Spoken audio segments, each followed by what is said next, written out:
Hello guys, welcome back to the channel.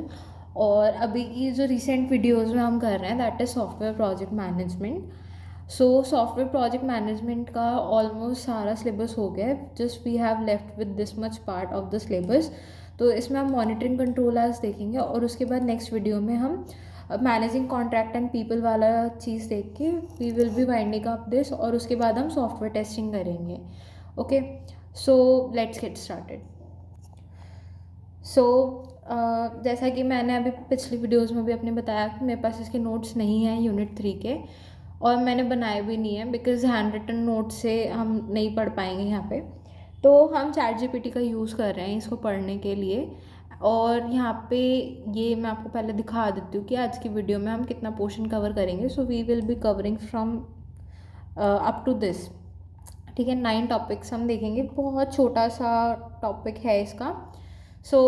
अभी हम देखते हैं। सबसे पहले हमारा जो टॉपिक है उसका नाम है मॉनिटरिंग द कंट्रोल।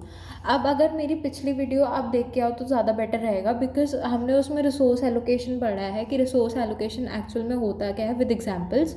तो यहाँ पे हम देखेंगे कि उन रिसोर्सेज को जो भी हमने असाइन करे थे पहले के पोर्शंस में, अब हम उनको मॉनिटर करेंगे क्या हमारा चीज़ एज़ पर प्रोसेस चल रहा है या नहीं चल रहा है, या जो भी हमने प्लानिंग करी थी कि हम यहाँ पे इतने रिसोर्सेज लगाएंगे या XYZ हमारा टास्क है, तो हम उसके लिए कुछ अमाउंट ऑफ रिसोर्सेज हम यूज़ करेंगे, क्या वो एज़ पर प्लान हो रहा है या नहीं हो रहा। ठीक है, तो मॉनिटरिंग एंड कंट्रोल की अगर हम डेफिनेशन देखें सबसे पहले यहाँ पे, monitoring and control in the software project management refers to the systematic process of tracking project progress, comparing actual performance with the planned performance, identifying deviations and applying corrective actions to ensure that project meets its objective of the time, scope, cost and quality.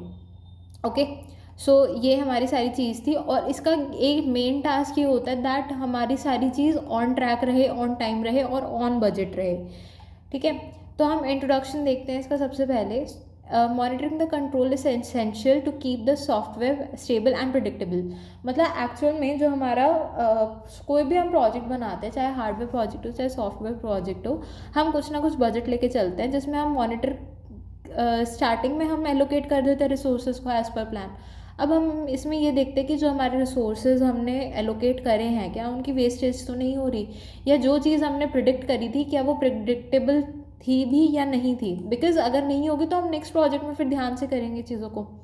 ठीक है, तो इसलिए हम monitoring करते हैं। अब इसमें क्या इन्वॉल्वमेंट होती है, एक कॉन्टिन्यूस ऑब्जर्वेशन रहती है और मेजरमेंट रहता है प्रोजेक्ट एक्टिविटीज़ का। ठीक है, कॉन्टिन्यूस ऑब्जर्वेशन हम करेंगे कि हम देखते रहेंगे चीज़ों को, और हम मेजर करेंगे कि कहाँ पे हमारे कितने रिसोर्सेज लग रहे हैं। विदाउट प्रॉपर मॉनिटरिंग प्रोजेक्ट में फेस डिलेज, मतलब प्रोजेक्ट में डिलेज आ सकते हैं, कॉस्ट ओवररन हो सकती है, पुअर क्वालिटी हमारे पास आ सकती है, प्लस जो हमारा स्टेक होल्डर है वो भी डिससेटिस्फैक्शन को हमारा मीट कर सकता है। Then the main aim of this monitoring the project is to detect problems in early and take timely corrective decisions. मतलब अगर आप इसको यूज़ करते हो मॉनिटरिंग एंड कंट्रोल को, तो हम उससे अपने अर्ली फेजेस में हम प्रॉब्लम्स को डिटेक्ट कर सकते हैं, प्लस हम टाइमली करेक्टिव डिसीजंस ले सकते हैं। ठीक है, for example if the project was plan for 30 days but after 10 days only 15% work is done, and monitoring helps to identify the deviation and take action such as reallocating the resources. ठीक है, हमारे पास काम था 30 days का जिसमें approximate हमारा 32 point something काम हो जाना चाहिए 10 days में, बट वहाँ पे हमारे पास आउटपुट आ रहा है ओनली 15% का। तो मॉनिटरिंग से हम ये देख सकते हैं कि एक्चुअल में कहाँ पे दिक्कत आई है। जिसको हमने रिसोर्सेज असाइन करे थे, मे भी हो सकता है उस ह्यूमन ने या फिर उस सिस्टम ने हमारा रिसोर्सेज को अच्छे से यूज़ नहीं करा, तो we can also reallocate the resources. Then we have creating frameworks. तो फ्रेमवर्क्स में इसमें ये होता है कि हम फ्रेमवर्क्स डिफाइन करते हैं या फिर हम उनको फ्रेमवर्क्स को बनाते हैं जो क्या काम करते हैं, जो आपका मॉनिटर करते हैं, और वो ये डिफाइन करते हैं बेसिकली जो फ्रेमवर्क्स होते हैं कि आपकी क्या चीज़ मॉनिटर होगी, कैसे मॉनिटर होगी, who will be collecting the data, कि डेटा एक्चुअल में कलेक्ट होके जाएगा किसके पास, और कितनी बार मॉनिटरिंग होगी। ठीक है, हाउ ऑफन मॉनिटरिंग का मतलब होता है कि कितनी बार मॉनिटरिंग होगी। देन एक गुड फ्रेमवर्क में क्या क्या चीज़ें होती है, key performance indicators, that is KPIs. Okay, then we have reporting cycles, monitoring tools जिसमें जैन ग्राफ्स और डैशबोर्ड्स या EVMs आते हैं हमारे. Then we have roles and responsibilities. अब ये जो आपका गुड फ्रेमवर्क है ये एक्चुअल में बैकबोन ऑफ मॉनिटरिंग स्ट्रैटेजी की तरह काम कर सकता है. तो ये आपका 2 मार्कर्स में हम एक्सपेक्ट कर सकते हैं, क्योंकि ये मेरे को थोड़ा प्रिडिक्टेबल लग रहा है पेपर के लिए.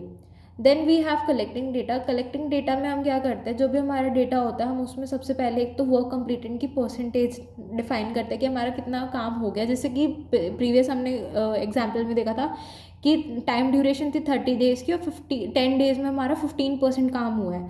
ठीक है, उसी हिसाब से हमें एक टाइम लैप लेके चलना होता है कि हमारा कितना परसेंट ऑफ काम कंप्लीट हो गया. या as a software last year student अगर मैं बोलूँ तो हमें प्रोग्रेस रिपोर्ट्स देनी होती है जब हम प्रोजेक्ट्स देते हैं कि हमारा कितना परसेंट काम हो गया, क्या रह गया.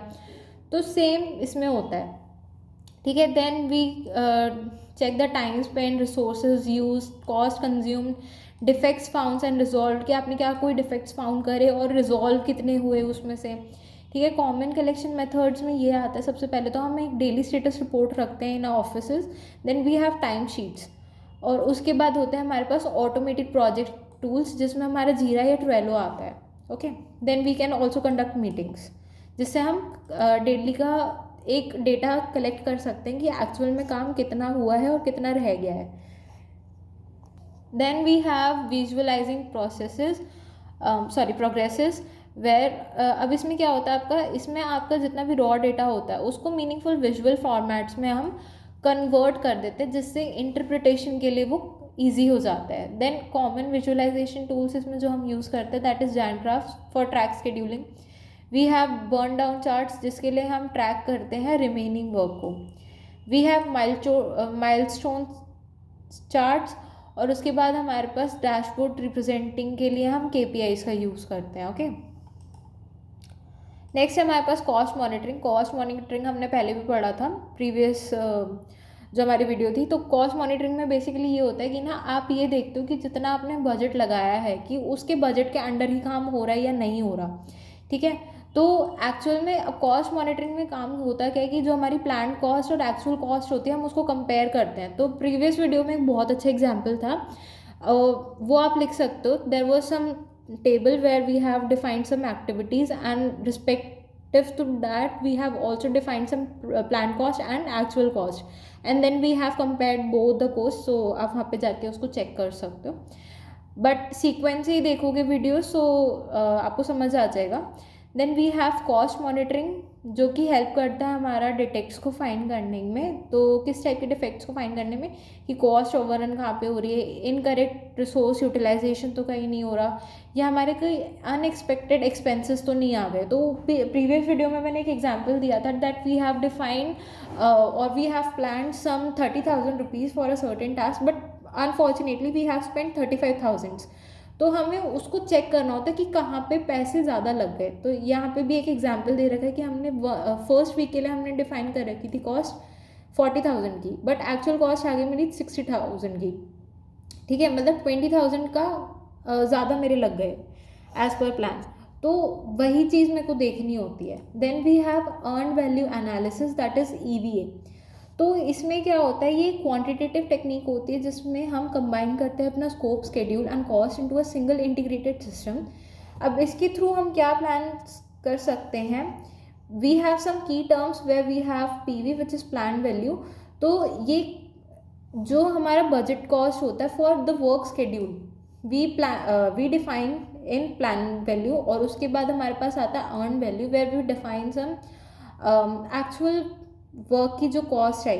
ठीक है, तो वो सारी चीज़ आती है. मतलब जैसे फॉर एग्जांपल अगर मैं इसी एग्जांपल की बात करूँ तो मेरी 40,000 इसमें प्लान वैल्यू आ गई. अर्न वैल्यू तो जो मैं एक्चुअल में काम से कमाऊंगी, एंड एक्चुअल कॉस्ट मेरी होगी इसमें 60,000. फॉर एग्जांपल मैंने कमाए इस प्रोजेक्ट को करने के बाद मैंने कमाए 50,000 रुपीज़. ठीक है, मेरे को 10,000 का ऑफकोर्स लॉस हुआ है, बट तो यहाँ पे मेरी अर्न वैल्यू आ जाएगी यहाँ पे 50,000 रुपीज़. ओके, अब अगर मेरी अर्न वैल्यू मेरी प्लान वैल्यू मेरी अर्न वैल्यू से कम है, नो सॉरी, मेरी अर्न वैल्यू मेरी प्लान वैल्यू से कम है तो जो प्रोजेक्ट बिहाइंड द स्केड्यूल हुआ है, ठीक है।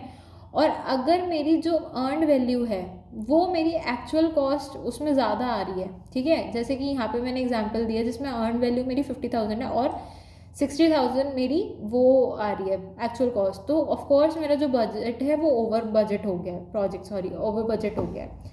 तो ये सारी चीज़ें होती हैं इसमें, तो ये आप एक्सप्लेन कर सकते हो with the help of example. यही वाला एग्जाम्पल ले लेना जिसमें एक्चुअल कॉस्ट या अर्न वैल्यू आ रही है मेरी 50,000, प्लान वैल्यू है मेरी 40,000 और एक्चुअल कॉस्ट है मेरा 60,000, तो आप उसमें एक्सप्लेन कर सकते हो कि आपका जो बजट प्रोजेक्ट है वो ओवर बजट हो गया है।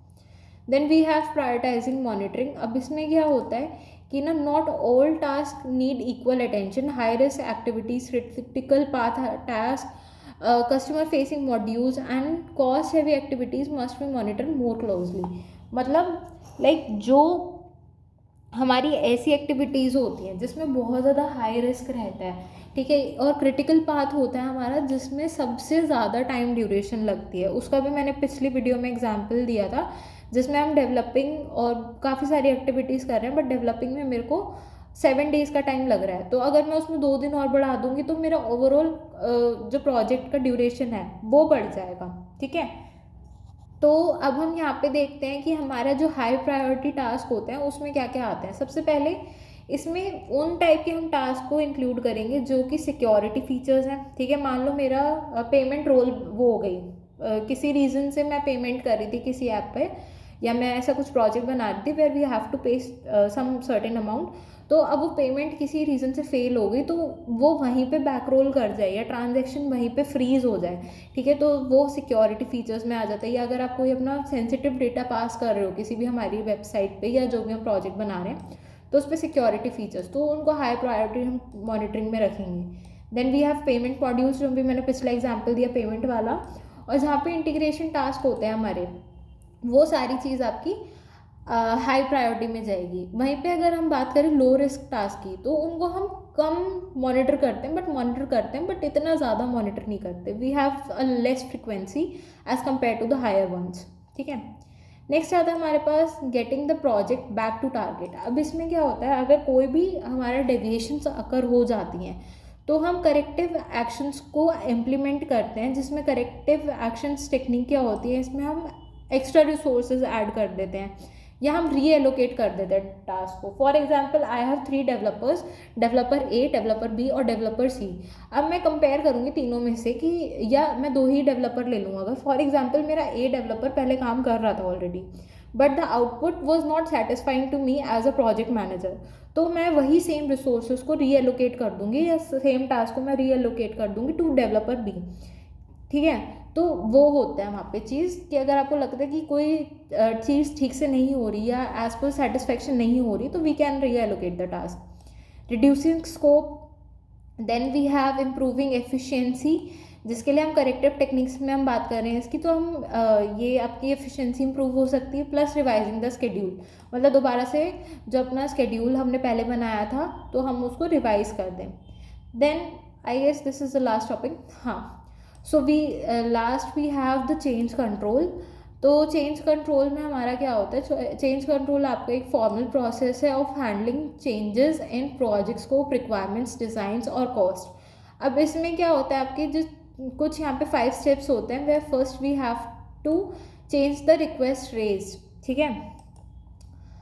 और उसके बाद एक्चुअल में जो चेंज कंट्रोल होता है ना वो उसके लिए होता है कि मान लो मैंने रैंडमली या मेरे क्लाइंट की साइड से डिमांड आ गई that they have some certain amount of changes that need to be done in the project, तो जो हमारी रिक्वेस्ट है, जो भी चेंज रिक्वेस्ट है, हम उसको सबसे पहले एक तो मॉनिटर करेंगे। Then we have to analyze impact analyze, कि मतलब अगर मैं वो चेंजेस अपने प्रोजेक्ट में करती हूँ तो उससे मेरा कॉस्ट, टाइम और क्वालिटी पे क्या इफेक्ट पड़ता है।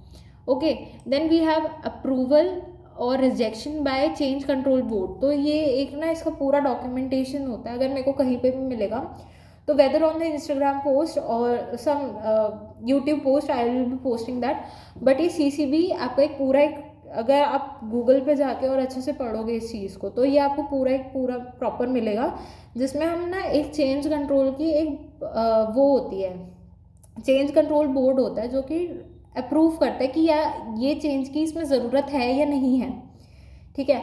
अगर वहाँ से अप्रूव हो जाती है वो चीज़, then we do implementation and last में डॉक्यूमेंटेशन।